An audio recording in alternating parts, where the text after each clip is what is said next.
Ya, sekarang materinya limit fungsi dua variabel. Oke, jadi simbolnya seperti ini. Limit fungsinya ya fx, y ya. Nah, tapi yang di sini maksudnya adalah pasangan bilangan berurut, artinya merepresentasikan sebarang titik ya. Tiap titik kan dapat direpresentasikan ke dalam X dan Y.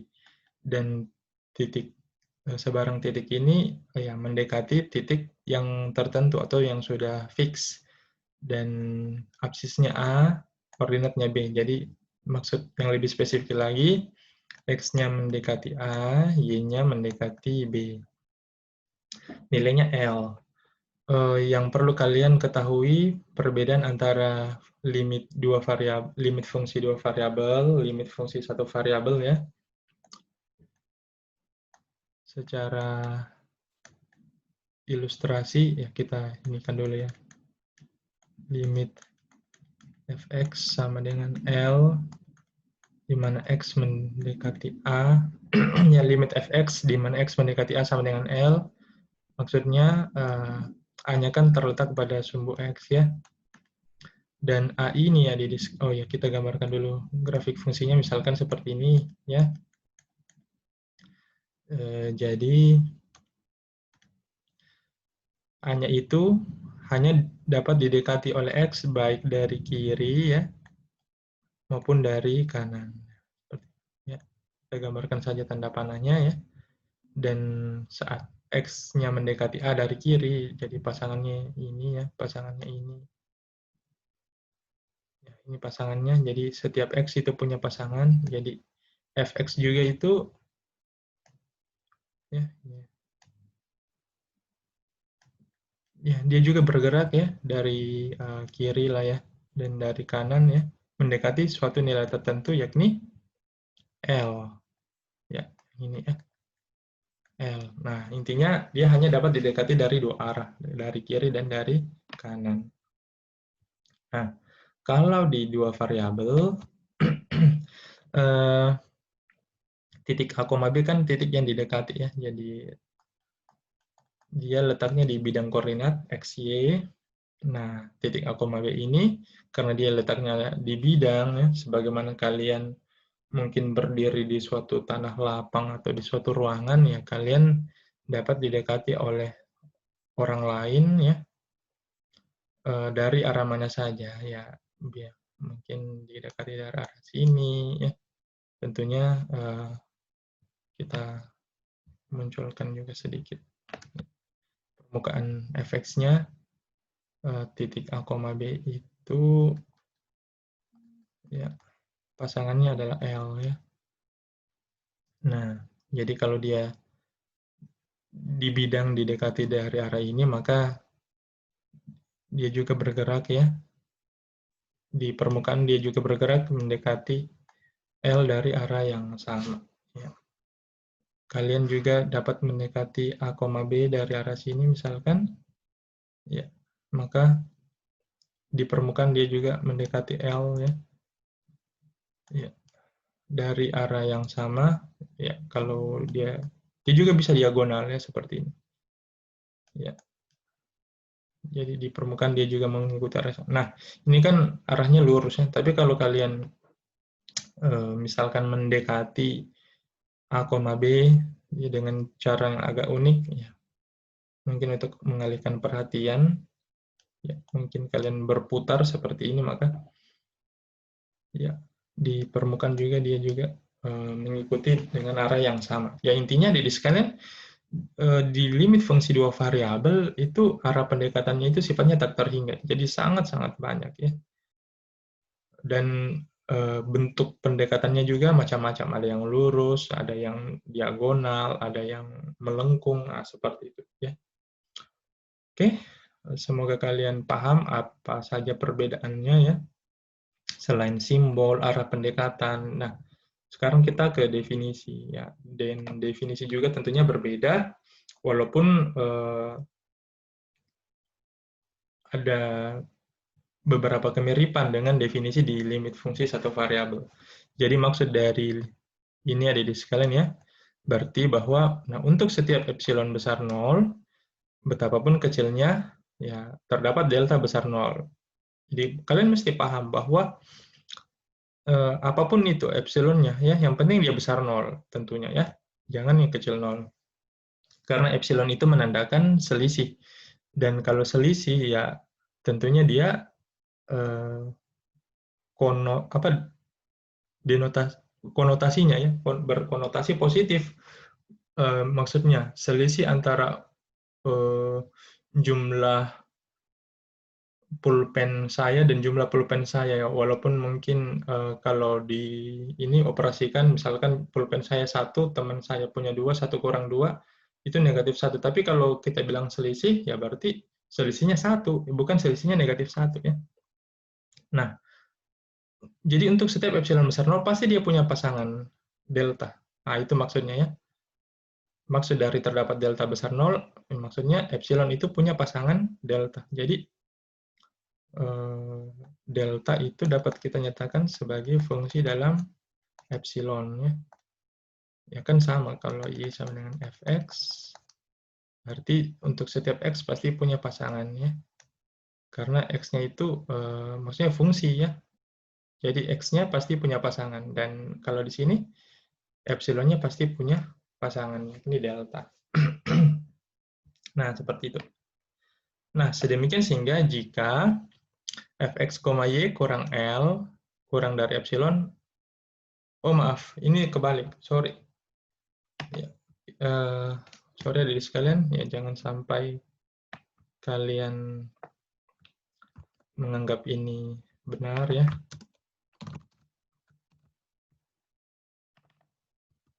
Nah, ini baru betul.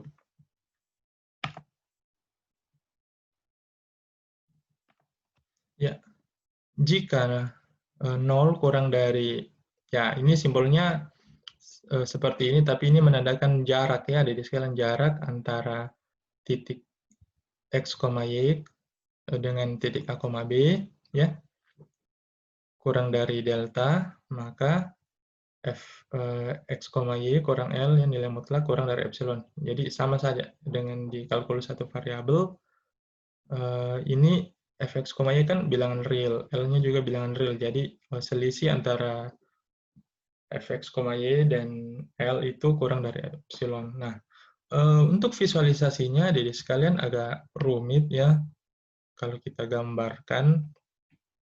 Tapi saya akan menjelaskan, akan mereview maksud dari definisi limit fungsi satu variabel, dan saya harap kalian membawa pemahaman tersebut ke limit fungsi dua variabel.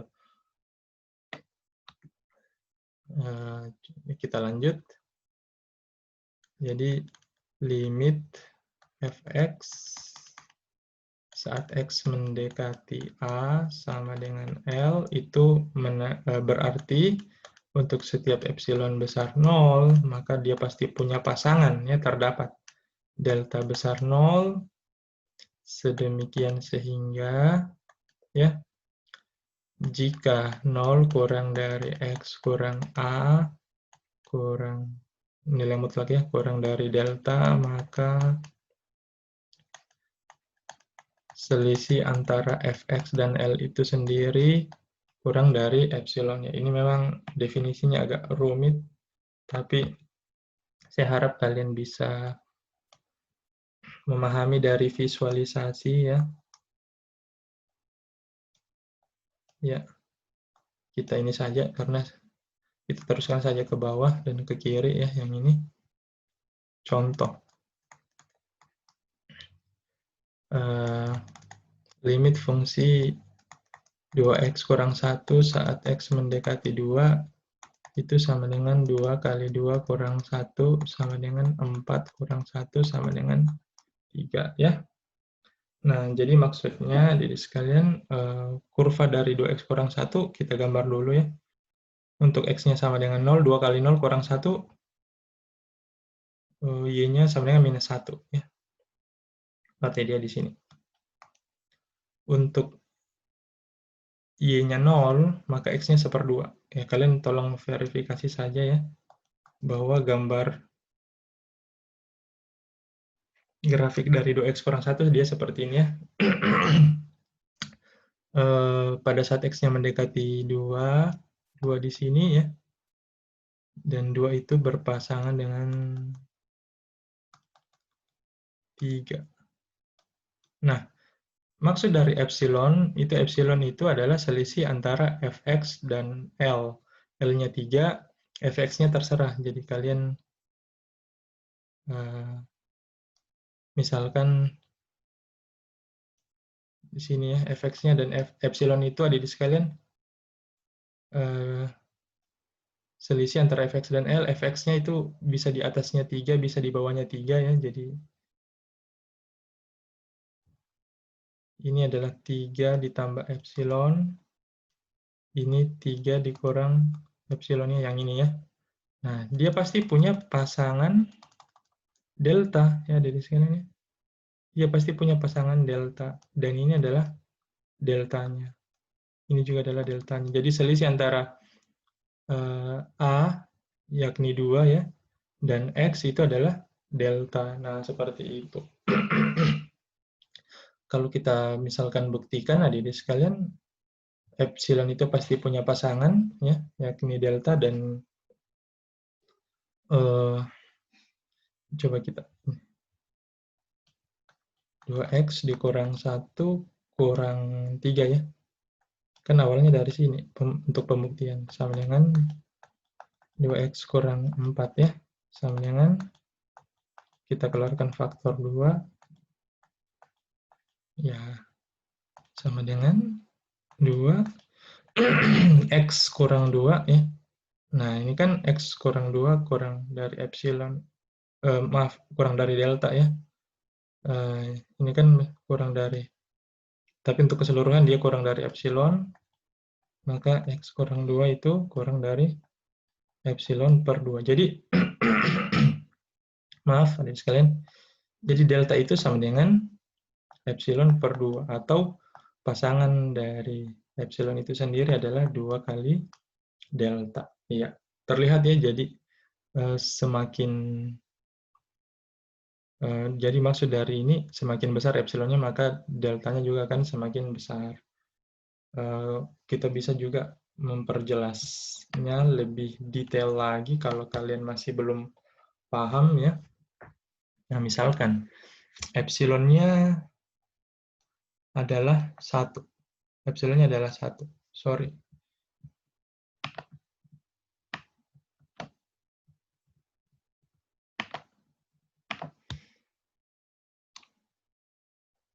Epsilon adalah 1. Nah, jadi tentunya kalau epsilonnya 1 berarti dia di sini sama dengan 2 ya.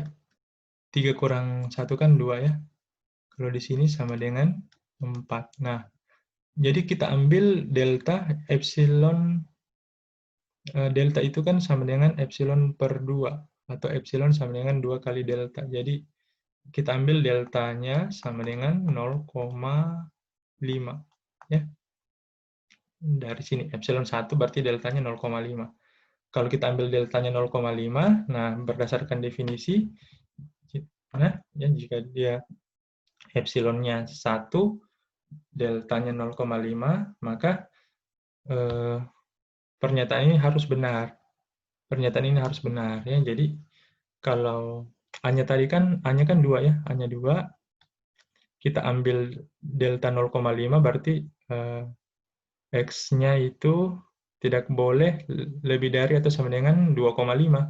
Karena kalau dia 2, misalkan 2,5 ya kita ambil. Kita ambil 2,5, 2,5 kurang 2, 2,5 kurang 2 kan sama dengan 0,5. Itu tidak bisa ya. Tidak bisa lebih dari atau sama dengan 2,5. Harus di bawah itu, di bawah 2,5.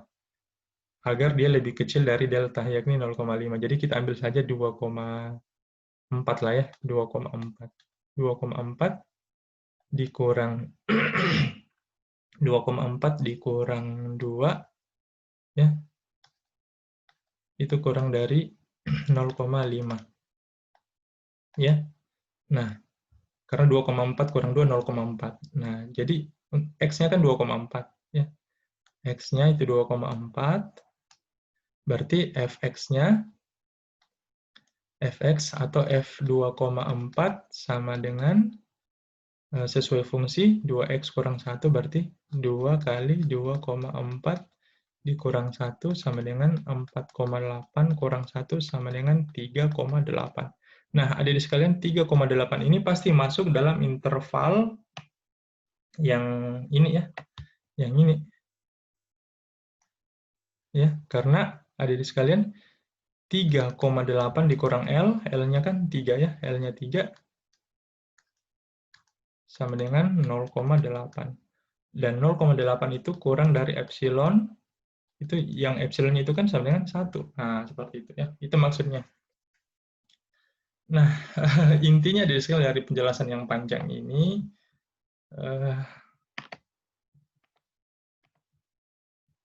ya, kita beralih ke,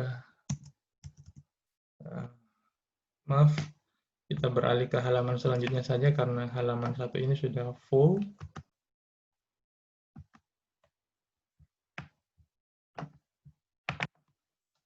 Ini bagaimana cara, ya, atau saya ke ini ya, dokumen yang baru ya. Jadi intinya tadi adik-adik sekalian, kalau di limit fungsi satu variabel x kurang a itu maksudnya adalah interval ya. Tapi kalau di dua variabel, adik-adik sekalian, maksud dari tanda atau simbol ini itu dia adalah selisih ya antara x, y dan a, b. Nah, a, b kan dia terletak di, ya, saya gambar kecil saja ya. A, b itu terletak di bidang x, y. Nah, seperti ini, dan a, b itu dapat didekati dari arah mana saja, berarti dia ada sekalian suatu lingkaran ya, suatu, oh, maaf,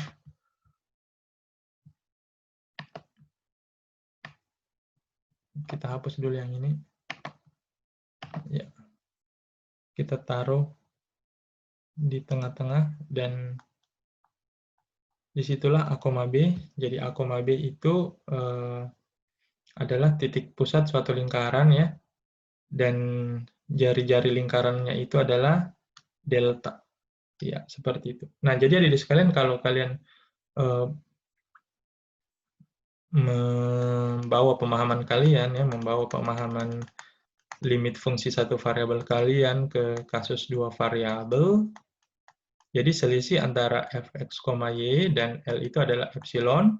Nah, kalau kita tentukan ya seperti itu, maka pasti ada delta, dan delta itu adalah jari-jari lingkaran yang titik pusatnya di A, B, dan di lingkaran tersebut itu sendiri adalah sebarang titik x, y.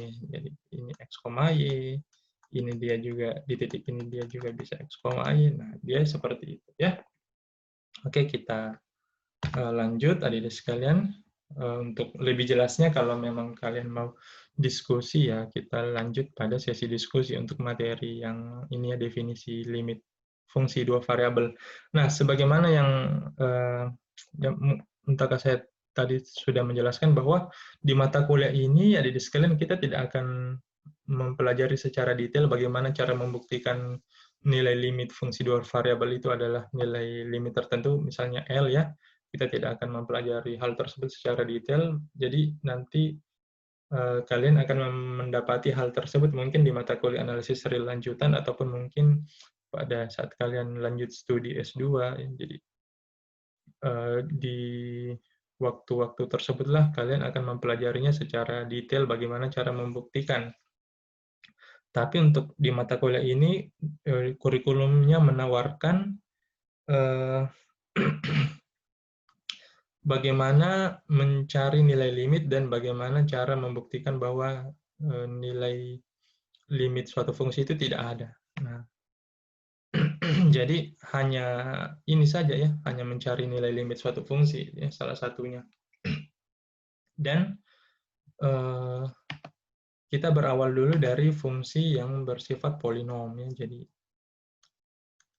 fx, y, ya. Jika fx, y bentuknya polinom, ya, sigma dari sigma yang pertama itu dari i sama dengan 0 sampai m misalnya, ya. Terus sigma yang kedua dari j sama dengan 0 sampai n. Kita nyatakan koefisien Cij x berpangkat i kali y berpangkat j. Nah, jadi misalkan kita substitusi m dan n, ya, dengan 1 dan 2.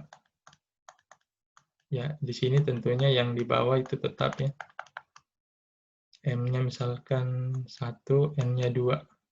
Jadi C, I, J, X pangkat I, Y pangkat J sama dengan, ini IJ ini adalah indeksnya, bukan pengali ke C, ya. Jadi dia cuma indeks saja, koefisien, dan C-nya itu ya terserah, ya. Jadi misalkan C 00, C00, X berpangkat 0, kali Y berpangkat 0. Nah, seperti itu, ya. Terus ditambah C, misalkan kita jalankan yang sigma yang pertama, C10, X-nya pangkat 1, Y-nya berpangkat 0. Tambah, ya, kita ini, ya, lanjut saja di bawah. C11 X berpangkat 1, Y pangkat 1. Ditambah C12 X pangkat 1, Y pangkat 2. Ya, sudah tidak ada lagi, ya. Karena X-nya hanya dari 01, Y-nya dari 02. Oh, atau masih ada? Maaf, masih ada. Ditambah, yang ini yang belum berpasangannya, C02, X-nya berpangkat 0, Y-nya berpangkat 2. Ya, jadi adik-adik sekalian, C-nya dapat kita ganti, ya, C00 itu ya terserah. Misalkan dia 0, dia bisa 1, dia bisa 2, bisa juga negatif, ya. Jadi ini kan 1, ya. X pangkat 0 kali Y pangkat 0 itu 1, C00 terserah. Kalian, kalau dia C00-nya adalah bilangan 0, maka ya ini tidak ada, ya. Ya, jadi C10 misalkan dia negatif 2. Negatif 2, X pangkat 1, Y pangkat 0, berarti X negatif 2X. Ditambah, misalkan C11 itu adalah 5. Berarti 5 kali X, Y. C12 misalkan 2. 2X, Y kuadrat. C02 misalkan 1. Berarti tambah Y kuadrat. Jadi intinya di sekalian fungsi polinom itu, ya, fungsi polinom. Sederhananya kalau kita bahasakan adalah bentuk penjumlahan, ya, sigma maksudnya. Jadi dia operasinya itu bisa kurang dan melibatkan perkalian antara X dan Y, dan pangkatnya itu lebih dari atau sama dengan 0, ya, seperti itu. Nah, jadi ini salah satu fungsi polinom. Fungsi polinom yang lain yang sederhana, misalkan 2x y pangkat 3 dikurang 6xy, ya, tambah x. Nah, ini juga fungsi yang polinom karena pangkatnya itu lebih dari atau sama dengan 0, ya. Jadi misalkan di sini i-nya pangkat 0. Nah, itu kan sama saja, ya. Nah, kalau dia seperti ini adik sekalian, kalau dia fungsinya polinom, maka kalian tinggal ganti atau substitusi saja, ya. Jadi contoh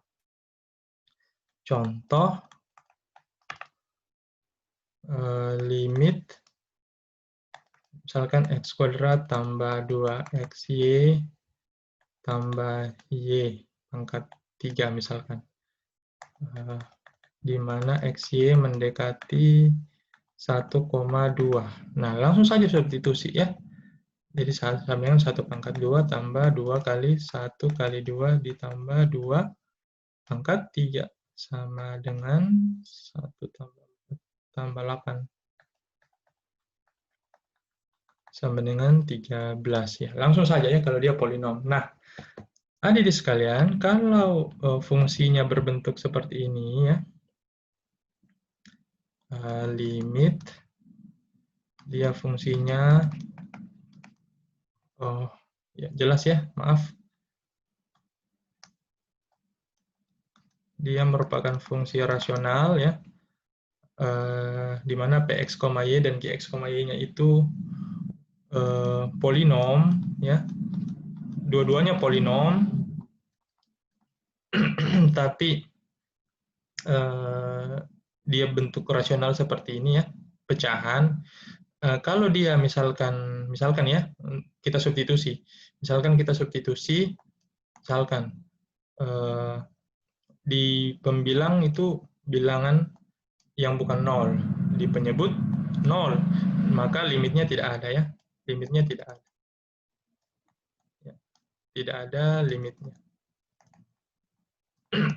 Oke, seperti itu ya. Nah, tapi kalau dia bentuknya 0 per 0, misalkan, nah maka harus ditinjau ya,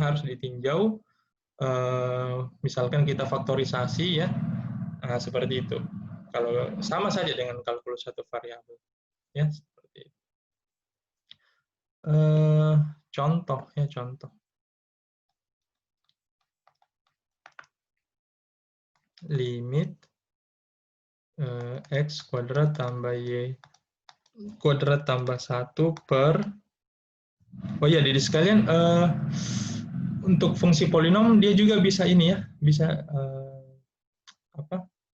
Ada suku konstanta ya. Ini kan satu kan sama dengan x pangkat 0 dikali ya pangkat 0 ya, seperti itu. Terus sini x kuadrat kurang y kuadrat, di mana x, y mendekati 0,0. Nah, ini kalau disubstitusikan 1 per 0 ya. Jadi limitnya tidak ada. Maaf, saya ada panggilan.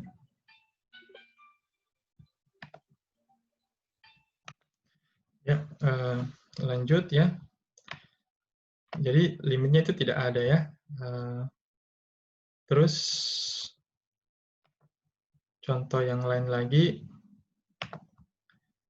misalkan limit fungsi x kuadrat kurang y kuadrat per x kuadrat tambah y kuadrat ya saat x, y menuju 0,0. Nah, ini contoh yang penting untuk kalian ketahui di sekalian ya. Ini kan kalau kita substitusi bentuknya 0 per 0 ya. Nah, ini dia bentuknya masih tidak tentu. Nah, kita akan menunjukkan bahwa untuk fungsi ini limit saat dia mendekati 0,0 itu tidak ada. Nah, caranya ingat 0,0 ini dapat didekati dari arah mana saja. Kalau di satu variabel, kalau kiri dan kanan tidak sama, maka dia limitnya tidak ada ya. Nah, kalau demikian juga dengan di dua variabel. Nah, misalkan kita dekati 0,0 ya di sepanjang atau melalui arah sumbu X ya. Nah, kalau sumbu X berarti Y-nya sama dengan 0. Nah, berarti bentuknya dia seperti ini.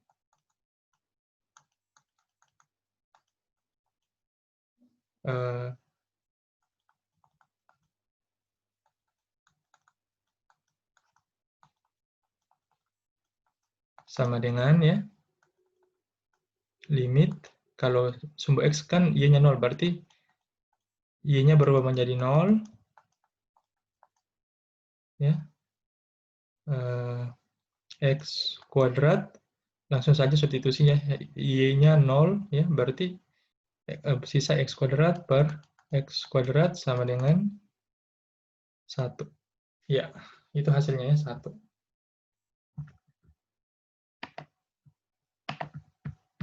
Saya ke, oh,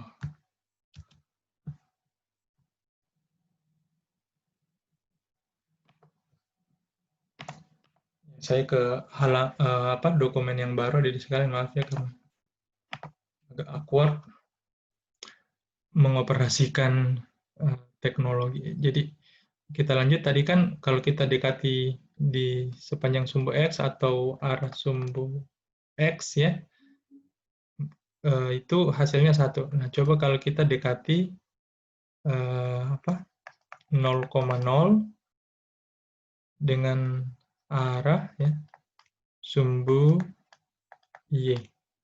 Nah, jadi bentuknya dia seperti ini, langsung saja limit ya, X kuadrat kurang Y kuadrat per X kuadrat tambah Y kuadrat. Nah, X-nya lagi yang menjadi 0 ya,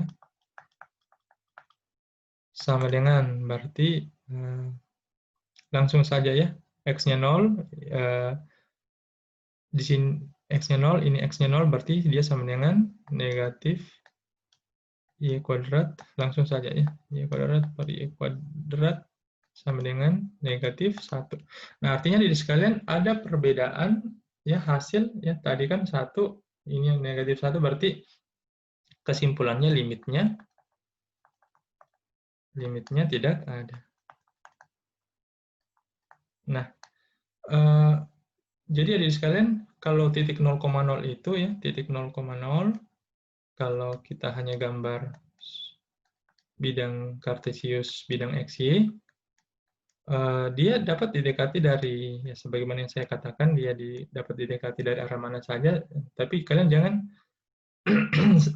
sembarang memilih arah pendekatannya, tapi dekatilah dia dengan menggunakan garis ataupun mungkin grafik, di mana garis dan grafik tersebut melalui titik 0,0, dan titik 0,0 kan dapat didekati di sepanjang sumbu X dan di sepanjang sumbu Y. Nah, seperti itu. Demikian ya untuk materi kali ini, kita juga tidak bisa terlalu berlama-lama dan nanti kita akan mantapkan di diskusi. Sekian, Assalamualaikum warahmatullahi wabarakatuh.